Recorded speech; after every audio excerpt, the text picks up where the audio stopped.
তো বন্ধুরা পিছনের ভিউটা দেখো একবার কতটা সুন্দর। আমাদের বালুরঘাটের মধ্যেও কিন্তু এরকম সুন্দর সুন্দর জায়গা রয়েছে, কিন্তু আমরা হয়তো অনেকেই সেটা জানি না। আজকের এই ভিডিওতে তোমাদেরকে বলবো এই জায়গাটি কোথায়, কেনই বা আমি এই জায়গাতে গেছিলাম, সবকিছু তুলে ধরবো এই ভিডিওতে। ঘড়িতে বাজে তখন ঠিক 11টা, আর আমি আর আমার বন্ধু মিলে বেরিয়ে পড়লাম বালুরঘাটের উদ্দেশ্যে। আমরা যেখানে যাচ্ছি সেই জায়গাটির নাম আমরা জানি, কিন্তু কোনোদিন সেই জায়গাতে আমরা যাইনি। সেই জন্য আমরা লোকের মুখে শুনে শুনে ডাল্লভ মোড়ে চলে আসলাম, আর ডাল্লভ মোড়ে আসার পর ঠিক এই জায়গাতে আমরা পৌঁছালাম। এই জায়গাটার নাম হচ্ছে ডাঙ্গি, আর আজকে আমরা যাব সেই ডাঙ্গি ফরেস্টে। আর সেখানে নাকি পিকনিকের স্পট রয়েছে, তো সেই জন্য আমরা এসেছি দেখার জন্য। এরপর সামনে তোমরা দুটো রাস্তা দেখতে পাচ্ছ। নিচের যে রাস্তাটা রয়েছে সেটা দিয়ে যাওয়া যায় ডাঙ্গি ফরেস্ট, তার পাশে রয়েছে আত্রাই নদী। তো আমরা সেই ঢালাই রাস্তা দিয়ে সোজা চলে আসলাম একদম ফরেস্টে।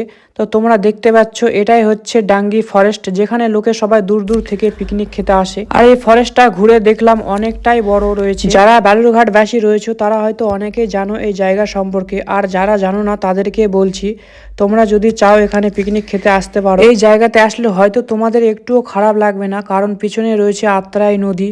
ভিউটা দেখো একবার কতটা সুন্দর। আর নদীর পাশে দেখো এখানে অনেকেই পিকনিক করছে। আর এই নদীর পাশে রয়েছে বাঁশের একটা লম্বা ব্রিজ, আর এই ব্রিজ পার হওয়ার জন্য মাথা পিছু 10 টাকা, আর বাইক পার করলে 20 টাকা নেওয়া হবে। আমরা দুইজন মিলে নদীর এপারে চলে আসলাম কিছু ফটো এবং ভিডিও শুট করার জন্য, কারণ এখানে বালির চর রয়েছে, চারদিকে শুধু বালির চর দেখা যাচ্ছে। নদীর এপারে এসে দেখলাম এপারের ভিউটাও কিন্তু অনেকটা সুন্দর ছিল।